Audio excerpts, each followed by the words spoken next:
Hello साथियों, नमस्कार। कैसे हैं आप लोग? आई होप कि आप लोग अच्छे होंगे, मस्त होंगे, स्वस्थ होंगे और आप लोग की पढ़ाई भी अच्छी तरीके से चल रही होगी।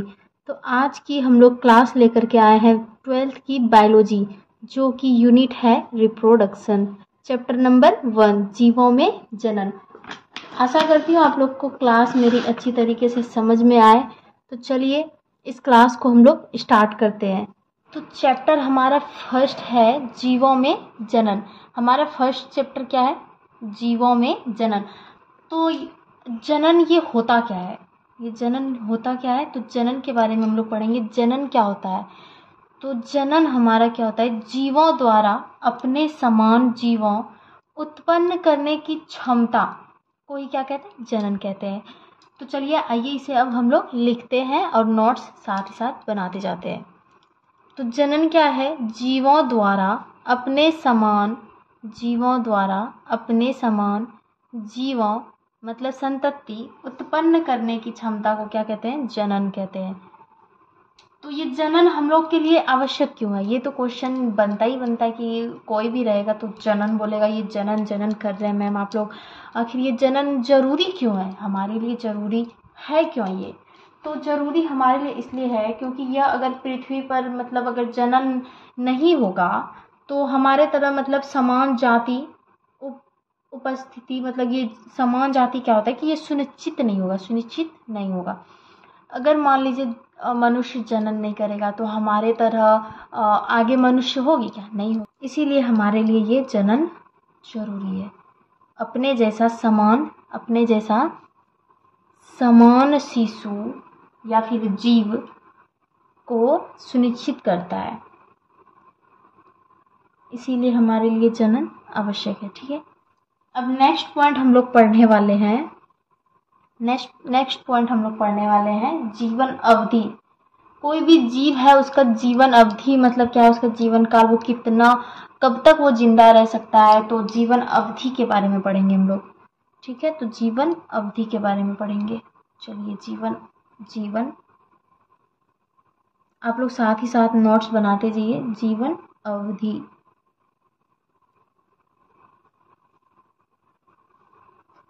इसके बारे में हम लोग पढ़ेंगे। ठीक है, अब ये जीवन अवधि होता क्या है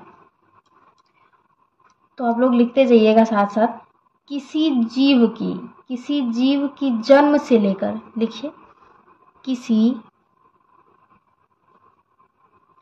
जीव की जन्म से लेकर प्राकृतिक मृत्यु तक। कब तक? प्राकृतिक मृत्यु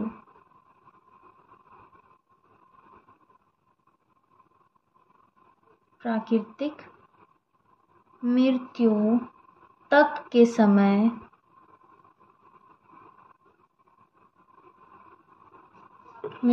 के समय को क्या कहते हैं?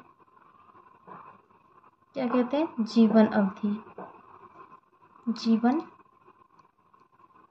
अवधि कहते हैं। क्या कहते हैं? जीवन अवधि।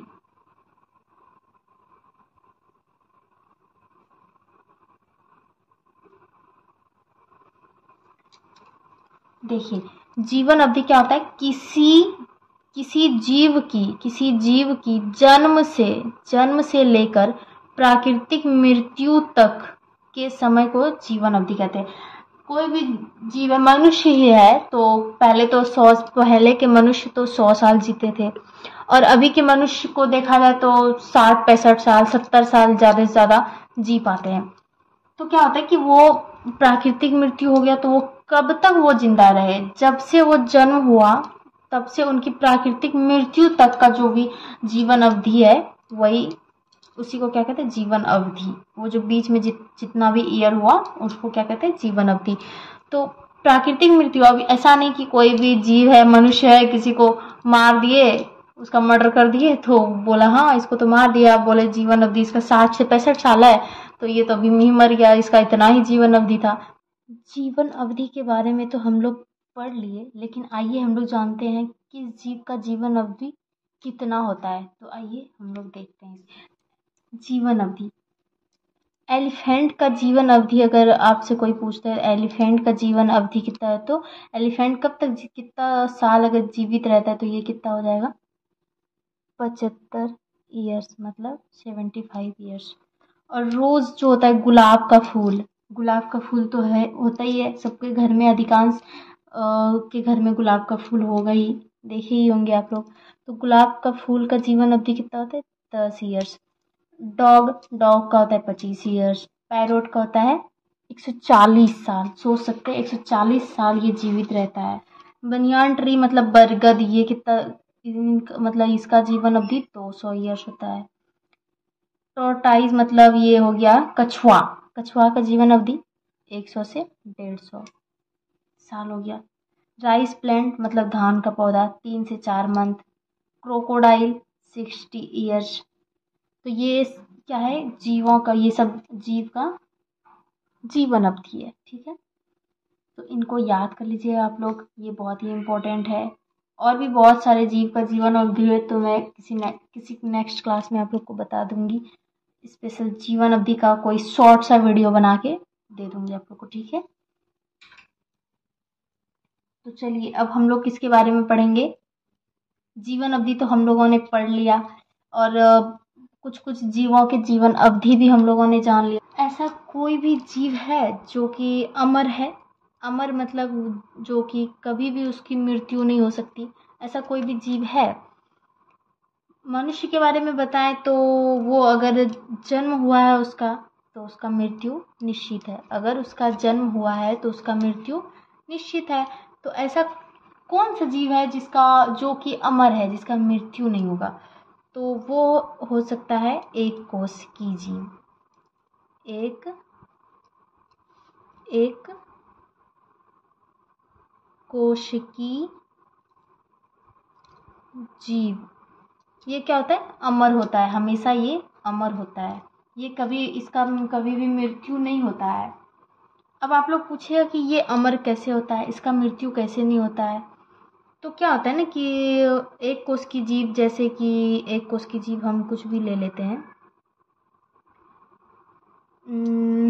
एक कोश की जीव, आप लोग नाम हमको कमेंट कर दीजिएगा, कुछ कुछ एक दो नाम। एक कोश की जीव जैसे हम अमीबा ले लेते हैं, ठीक है, ये अमीबा लिए, ये एक कोश की जीव, ठीक है, अमीबा। अब ये कैसे विभाजन करते हैं आप लोग बताइए, ये इसका केंद्रक। फिर मैं आप लोग को बस ऐसे ही समझा रही हूँ कि ये जीवित मतलब कैसे रहता है, ये अमर कैसे है, ये कोशिका एक कोश की जीव है, ये अमर कैसे है, मैं बस आप लोग को यही समझाना चाह रही हूँ, ठीक है। ये एक कोश की जीव देखिए कैसे विभाजित होता है, जैसे ये अमीबा हुआ, इसका ये देखिए केंद्रक ऐसे करके, मतलब ये यहाँ पे क्या है, ये जनक है, ठीक है, ये जनक, इसमें एक ही कोशिका होता है, एक कोश की जीव मतलब जिसमें एक ही कोशिका हो, ठीक है।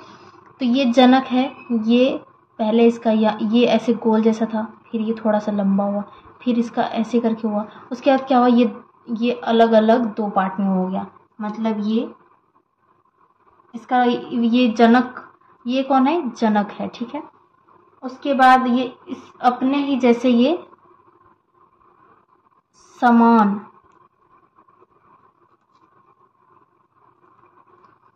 संतति, मतलब इसके जैसे सेम टू सेम ये बना लेता है अपना, ये विभाजित कर लेता है खुद को, ठीक है। और मनुष्य हो गया, जैसे कोई भी जानवर हो गया, तो इसमें क्या होता है कि मनुष्य में चाहिए होता है एक नर एक मादा, वो जनन करने के लिए, तब जाके वो एक नए शिशु का जनन करते हैं। और इसमें क्या होता है, ये विभाजित हो जाते हैं, ये खुद जनक विभाजित हो जाते हैं। इसके लिए क्या होता है कि ये इसकी मृत्यु कभी नहीं होती। मनुष्य का एक उदाहरण आप लोग को बताते हैं, जैसे कि हमारे दादा दादी, फिर दादा दादी से पापा मम्मी, फिर वहाँ से हम लोग आए, फिर हमारे भी आगे मतलब बढ़ते रहेगा, इस तरह करके आगे चलती रहेगी ये।